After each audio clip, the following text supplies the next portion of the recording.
That audio recording of a conversation with attorney Michael Cohen. Yes, his attorney recorded him. After Rudy Giuliani told Fox News it is outrageous that it was leaked to the media and questions why the recording ends abruptly at a key point. You're watching Outnumbered. I'm Harris Faulkner. Here today, Melissa Francis, and host of Kennedy on Fox Business Kennedy, Town Hall editor and Fox News contributor Katie Pavlich, and former Utah Congressman and Fox News contributor Jason Chaffetz, also author of the upcoming book, The Deep State, How an Army of Bureaucrats Protected Barack Obama is Working to Destroy the Trump Agenda. Available in September. Right now, though, he is outnumbered. Hi. Glad to be here. I like being on the couch. It's fun. Good. We got a lot to get to. Are you bringing news? It's like spilling out of your pockets. Fired up. Get going. Let's get after it. Let's do it. New reaction to that recorded conversation between President Trump and his former attorney, Michael Cohen. The conversation, recorded 2 months before the 2016 election, came after the National Enquirer's parent company reached a deal to pay former Playboy model Karen McDougal for her story of an affair she claimed she once had with then-candidate Trump. In the recording, the candidate Trump and Michael Cohen appear to be discussing buying the rights to that story. And I've spoken to Alan Weisselberg about how to set the whole thing up with funding. Yes. And it's all the stuff, because you never know where that company, you never know where he's going to be. Correct. So I'm all over that.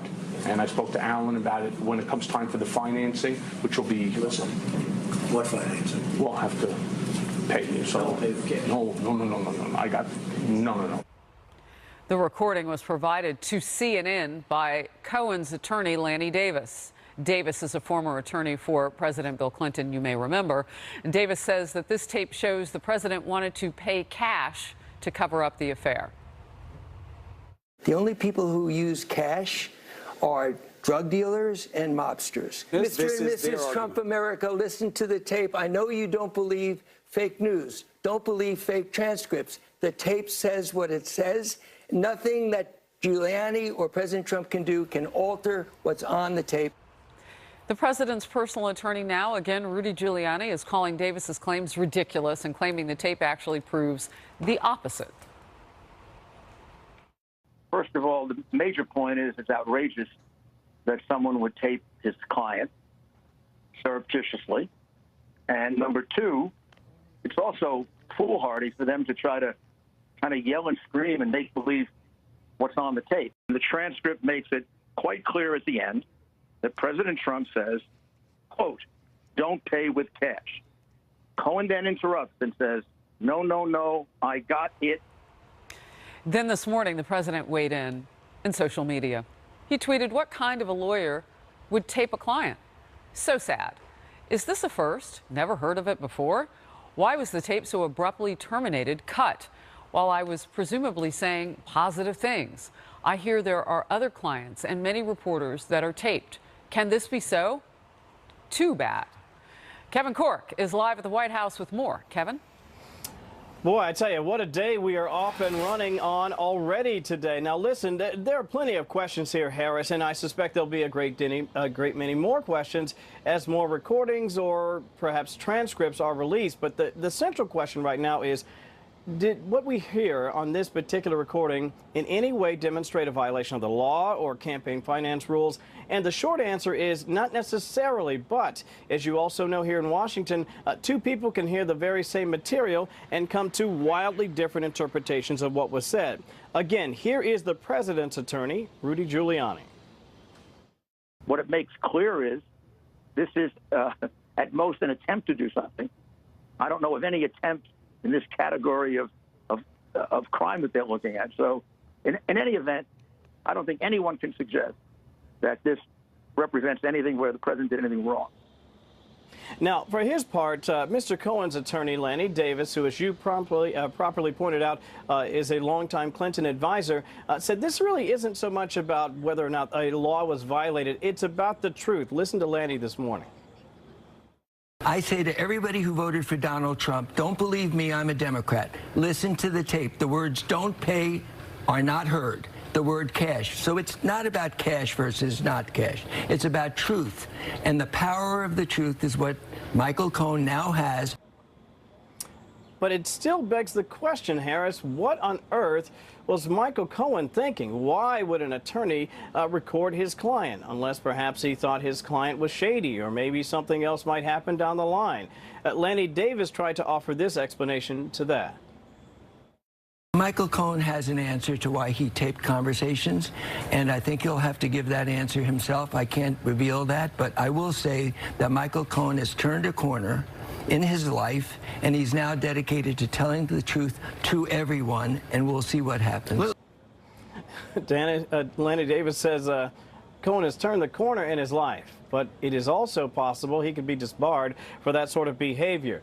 More to come, I am certain, but for now, back to you. And playing the role of Dr. Phil today, Lanny. Okay, I'll let you go. Thank you, Kevin. You bet. Jason Chaffetz, we are at a point now. First of all, it was legal because in the state of New York, it only has to have one party. I've been drilling down on this a lot today, and the other party doesn't have to be notified. But the nature of an attorney without telling his client that he was recording.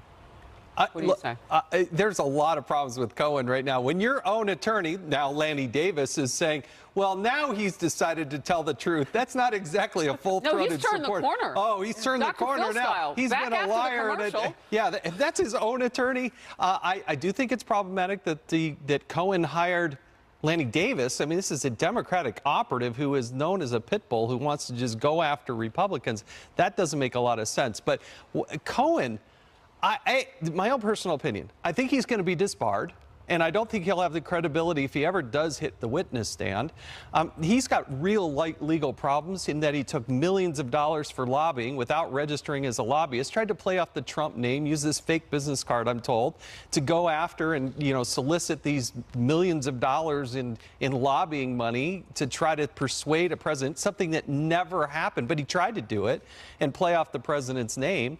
I think there are some unknowns as to what other tapes and stuff that he has, but what happened to attorney-client privilege? I mean, the context of everything here is not put into place. That's an interesting point, because, Katie, that's where we were about a month ago talking about that very issue, attorney-client privilege. Right, but according to the judge who was appointed to look through all the information the FBI raided from Cohen's office and home, she looked at it and said that this particular conversation actually fell under attorney-client privilege, and the reporting is that the Trump legal team waived it. So there are questions about why they would do that. Maybe there are other bigger fish to fry and arguments to have over some of the things that were in that pile of documentation.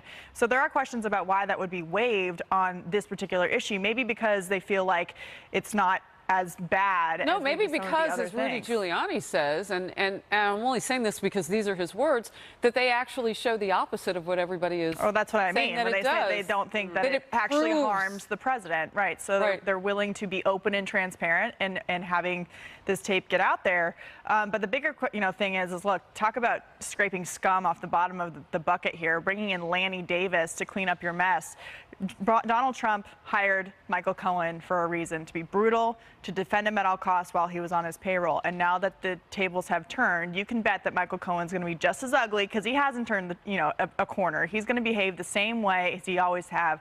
It's just going to be against Donald Trump because his family's in jeopardy now, and his fortune, which he's made in many different ways, is at risk. Yeah, turn coat. I mean, I think it's a bit rich when you have the Clinton cleaner out there talking about the Trump cleaner. It makes you kind of want to jump in the shower and wash it all off and wash it off your brain. I guess Lanny Davis says that what's the point? What is this all about? It's about truth, and that the president lied. Okay. I mean, I kind of assumed that from the beginning. I don't know what this does for us. I think most people have. And that was the whole thrust of the Stormy Daniels, Michael Avenatti soap opera, was, somehow getting at this mysterious truth, as though we're being trolled and living in an episode of Political X-Files. The truth is out there. It's like, well, what about the truth of making people more money and lowering those job numbers even more, those unemployment numbers, rather?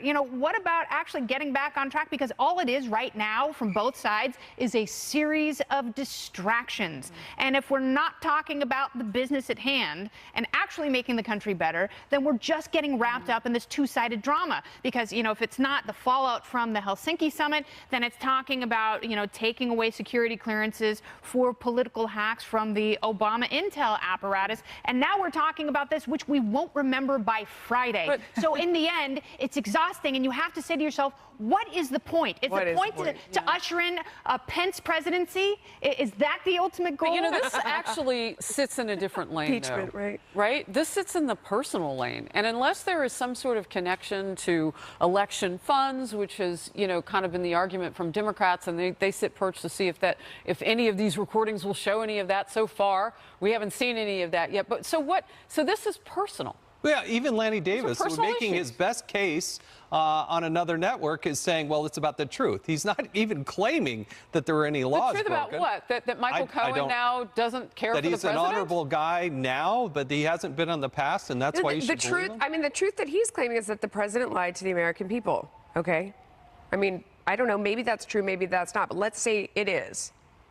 Yeah, I think the irony, too. I don't know. The irony, too, is Lanny Davis was defending Bill Clinton, who was in trouble for an affair with an intern. That he lied about. That he lied about also. So this idea that now we're trying to hold Donald Trump to a higher standard that Lanny Davis once defended just doesn't make any sense. And Lanny Davis is one working to lower the bar. He was one working to lower the threshold. They set the standard of what is allowed. And most people went, yeah, you know what? This is probably a tree we don't need to keep barking up, because politicians, by and large, no offense, tend to be compromised individuals. I'll do you one better. And your wife is in the studio. Yes, that's why she's here. I need a witness. Maybe it's about this. On my side. Oh, mercy. People who have affairs lie about it. Right. That would be breaking news. And thank you for saying people. News. People who have affairs lie about it. But it's not a man, it's not a woman thing. It is people who have affairs lie about it. Well, look, the idea that Team Trump released the attorney-client privilege in this case, say, yeah, listen to the tape, there's nothing there,